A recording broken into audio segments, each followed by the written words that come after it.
Did y'all just hear that courtroom scream? Because what just went down in YNW Melly's double murder retrial has the entire internet clutching their pearls, hiding their burner phones and whispering, "Oh, Bortlen really did that." Yes, baby, he really did. After years of smiling beside Melly in court, doing synchronized head tilts like it was a Brotherhood music video, Bortlen just hit the witness stand and flipped like a fresh pack of flapjacks on Rico Sunday. And Melly? Oh, he ain't just shook, he screamed. Like full-on, "Take me now, Lord," kind of scream. The type of scream you let out when your whole fake loyalty pact just evaporated in front of a federal judge. But let me ask you this. What do you do when your best friend, the one who was ride or die, blood in, blood out, matching chains and all, decides to sing like a Grammy nominee in front of 12 jurors? What do you do when that same friend starts pointing fingers at you? Because this wasn't just snitching. This was a live courtroom execution. Grab your popcorn, baby. We got betrayal, secrets, and a screaming rapper on aisle 5, and we're just getting started. Now let's set the courtroom scene, shall we? Picture this. Fluorescent lights flickering overhead, security guards stiff as mannequins, lawyers scribbling notes like their life depends on it, and in the dead center YNW Melly, stone-faced, until the unthinkable happens, because baby, when that courtroom door creaked open and YNW Bortlen stepped in not as a co-defendant, not even as a bystander, but as a full-blown government-approved witness, you could hear the collective gasp. From every throat that still believed in loyalty. Yes, the man who once screamed, "Murder on my mind," had something else running through his head. Now, betrayal, Bortlen didn't just walk in. He strutted in like he was auditioning for a role in Power, the courtroom spinoff, fresh fade, tailored suit, and a folder so thick it looked like he'd printed out every group chat, DM, and voice memo from the past 5 years. And Melly? Our boy looked like he saw a ghost one with receipts. Let's rewind for a second. These weren't just two rappers who worked together. Melly and Bortlen were like Cain and Abel with an 808. Childhood friends turned blood brothers turned, maybe just blood. They built YNW together, wrote out shows together. And let's not forget, Bortlen was the one allegedly driving the car that night when 2 YNW members turned up dead. Melly, accused of pulling the trigger. Bortlen, accused of helping cover it up, and now, in a legal twist worthy of a Netflix contract, Bortlen is allegedly testifying against Melly. We're talking full state cooperation. Immunity rumors and whispers of a plea deal so sweet, it makes honey look bitter. The courtroom was DD silent. Even the stenographer paused her typing, because Bortlen didn't waste time. As soon as the judge gave the green light, he dropped the first bombshell. Yes, I was there. And yes, Melly pulled the trigger. Boom, just like that, the bro code disintegrated faster than a SoundCloud rap career in 2020, and Melly? Sources say he screamed like blood-curdling high pitch. You said what? Kind of scream. The kind of scream that makes the bailiff clutch his taser and the judge call for a recess? And can we talk about the audacity? The courtroom wasn't even halfway through the testimony before Bortlen started name-dropping like he was live on Clubhouse. Attorneys, engineers, baby mamas, producers, and then he pulls out a burner phone, where he allegedly had messages from Melly about, you guessed it, cleaning up a mess. Wait, did we just say burner phone? Oh, yes, we did. Because apparently, according to a leaked memo floating around the legal grapevine, Bortlen's entire testimony is supported by a vault of messages pulled from a phone no one knew existed until now. The device? Found in a storage unit. Rented under Bortlen's cousin's girlfriend's name. Allegedly, of course, but don't get it twisted, this isn't just snitching. This is a PowerPoint presentation in betrayal. Prosecutors wheeled out slides. They had diagrams. They even played a voice note where a muffled voice says, "We gotta keep the story tight, bro. Cops watching?" The voice? Allegedly Melly's. The reaction? Gasps. Actual gasps.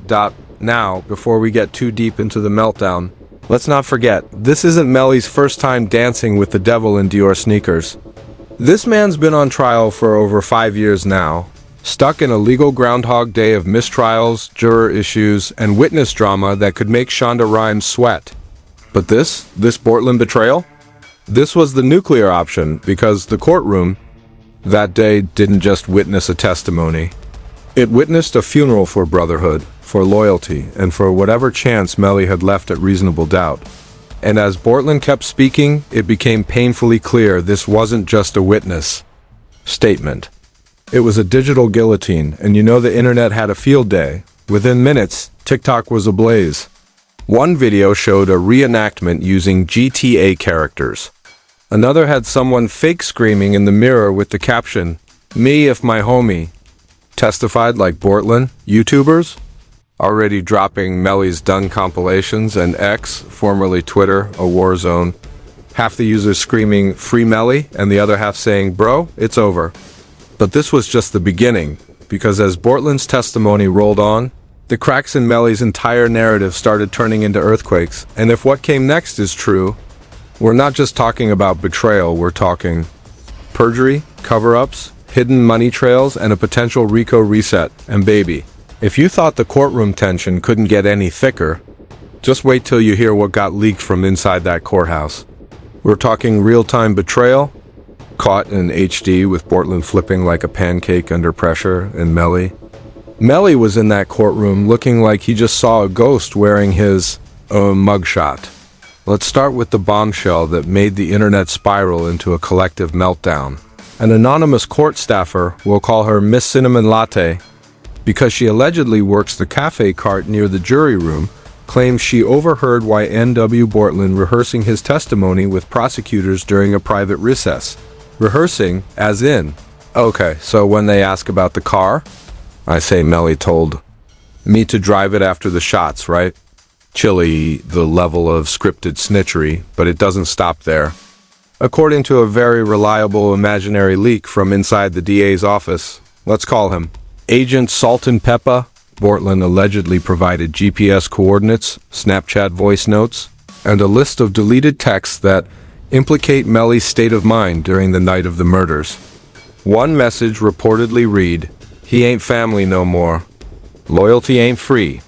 Now, whether that's real or just spicy AI-generated courtroom drama, the streets don't care. They're eating this up like it's the last hot Cheeto on Earth. TikTok went nuclear, threads were flooded. And X, formerly known as Twitter, formerly known as Sanity, exploded with reactions like, "If Bortlen snitched, I'm deleting all YNW music and becoming a Rod Wave stan." This worse than when Kanan shot Ghost, Melly looking at him like he ain't never heard of loyalty. Meanwhile, Melly's legal team tried to do damage control with some oil-tired press statement about misinterpretation of statements under duress. Baby, under duress? The only duress we saw was Melly mouthing "You dead to me" across the courtroom as Bortlen nervously avoided eye contact and sipped water like it was holy oil. And let's not forget about the burner phone twist. You didn't think we were gonna skip that, did you? Because yes, allegedly, investigators discovered a Jailhouse burner used by Bortlen to coordinate his narrative with external sources. Now, of course, Bortlen's team swears it was just a regular phone call with his girl. A girl named Federal Immunity. And just when you thought the walls couldn't close in any tighter, guess who popped back up with a suspiciously timed podcast appearance? None other than YNW Sakis's cousin, who went on No Jumper After Dark to say this. Bortlen been weird since day one. He was always that dude that switched seats when the heat came. And now, he just confirming what we knew. Now let's talk about the alleged Jailhouse meltdown. A fellow inmate who posted to Reddit under the handle at @Sublakiota claimed that Melly went ballistic after Bortlen's testimony. We're talking screaming, pacing, punching the wall like he was back in the booth recording Murder on My Mind PT. 2.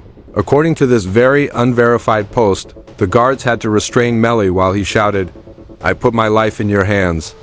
And you handed it to the feds? Y'all, that ain't a rap lyric. That's betrayal in its purest form, raw, undeniable. Lethal, meanwhile, Bortlen, who showed up to court that day wearing a Navy suit, gold chain, and what appeared to be pre-scripted tears, tried to spin the whole thing like he didn't have a choice. His team issued a statement claiming he felt morally obligated to reveal the truth for the sake of the victims' families. Baby, we weren't born yesterday. You had 2 years to feel morally obligated. Why now? Why with immunity on the table? Why when you were supposed to be co-defendant number 1? And let's not forget the internet detectives who are currently putting together full CSI-style timelines, comparing court transcripts with old YNW lyrics, IG Lives, and Melly's facial expressions from 2018. One user went viral saying, if you play Suicidal backwards and slow it down, he literally says Bortlen gone fold when the state get involved. Y'all gotta stop. But deep down, no matter what theory you subscribe to, whether you think this was a well-played survival tactic or a Judas-level betrayal, the fact remains, the dynamic duo is done. Bortlen threw the first stone and Melly? He caught it with his chest and screamed like he'd been stabbed with a betrayal bar from Game of Thrones. And the fans? Chilly, the fans are divided like Moses parted the sea. Half of them are canceling Melly. The other half are canceling Bortlen. But the real ones? The real ones are just sitting back with popcorn saying, oh, it's about to get you GLY in court next week. And guess what? That ain't even the worst part. Because baby, what's coming next is way darker than snitching. This wasn't just testimony. This was an execution of a friendship, of a brand, of a legacy. And just when you thought it couldn't get any messier, child, the courtroom transformed into a Warner Brothers production. Picture this, Melly's legal team scrambling like they just realized they were defending the wrong twin. Bortlen still gripping the mic like he's doing a court-sponsored DJ Vlad interview, and the jury looking like they've just been served season 3 of a Netflix murder doc in real time. Because right after Bortlen started giving up locations, nicknames, and timelines, prosecutors pulled out the Exhibit Z, a grainy surveillance clip from the studio parking lot. And guess who's seen in the passenger seat, hoodie low, ice out, and a Glock resting on his lap like it's a fashion accessory? Yep, Melly, but hold on, because this ain't just any footage. It's allegedly timestamped 15 minutes before the murders occurred, and the voice in the background. It sounded suspiciously like Bortlen saying, "You sure about this?" Followed by complete silence. And then the prosecution dropped the text messages. We're talking about leaked. Messages that got subpoenaed off a backup iCloud account that apparently none of them knew existed. One message from Bortlen to someone saved as Uncle Slime read, he said he gone handle it tonight. Can't back out now? Handle what? Who is he? Why was this even typed at 3:41 a.m., right after the studio session ended? But what really made jaws hit the courtroom floor was the screenshot of Melly texting. Bortlen at 4:03 a.m.? We solid. Make sure they believe it was ops? I'll be sleep. Baby, that message alone sent the prosecution into full mic drop mode. Because not only did it tie Melly to motive and intent, but it painted this whole situation as a premeditated operation. Suddenly, that innocent twin smiling through trial image was replaced with the vibe of a Bond villain in designer jeans. Now remember, Melly had just been screaming, thrashing, and borderline trying to climb the bench 5 minutes prior. But when the screenshots came up, oh, he went quiet. Dead quiet, not a peep. Just stared down at the floor like he was praying it would swallow him whole. Meanwhile, Bortlen sat back in the witness stand like he just clocked out from his shift at Tekashi 69 Enterprises. But what happened next?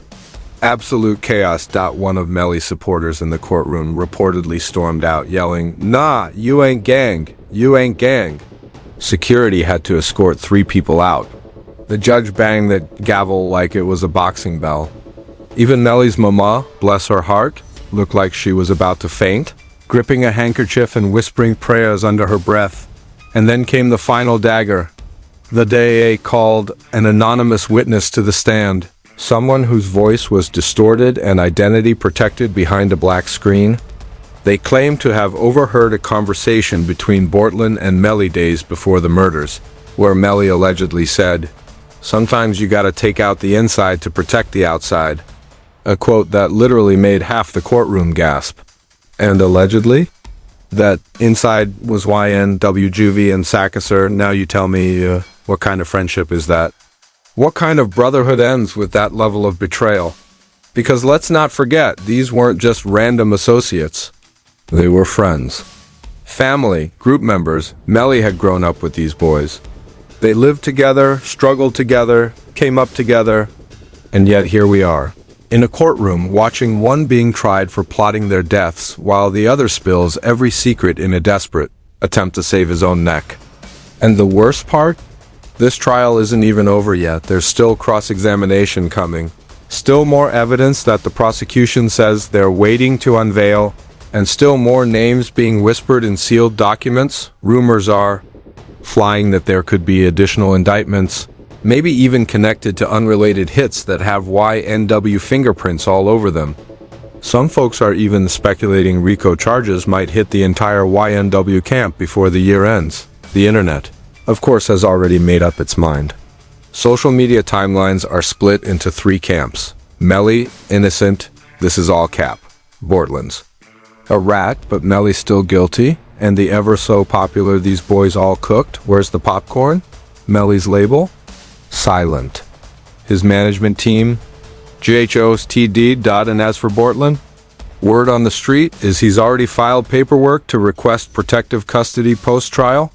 Because let's be clear, snitching on a murder suspect, especially one with millions of fans and street ties, isn't just dangerous, it's career suicide. This man might have to go into hiding wearing wigs and faking accents like he's auditioning for a Tyler Perry movie. So what's next? A possible conviction? A mistrial? Another dramatic courtroom explosion?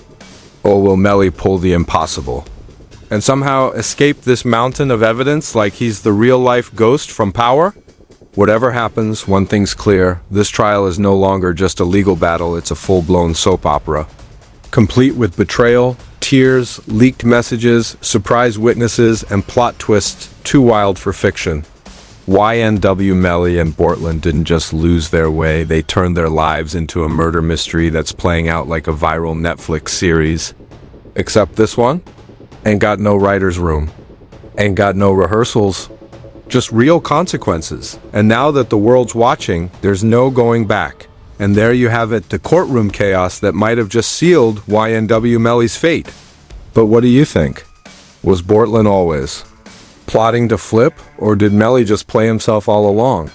Drop your thoughts in the comments because this tea is boiling hot. Don't forget to subscribe and hit that bell so you never miss another scandal the industry doesn't want. You too, see? This story's far from over.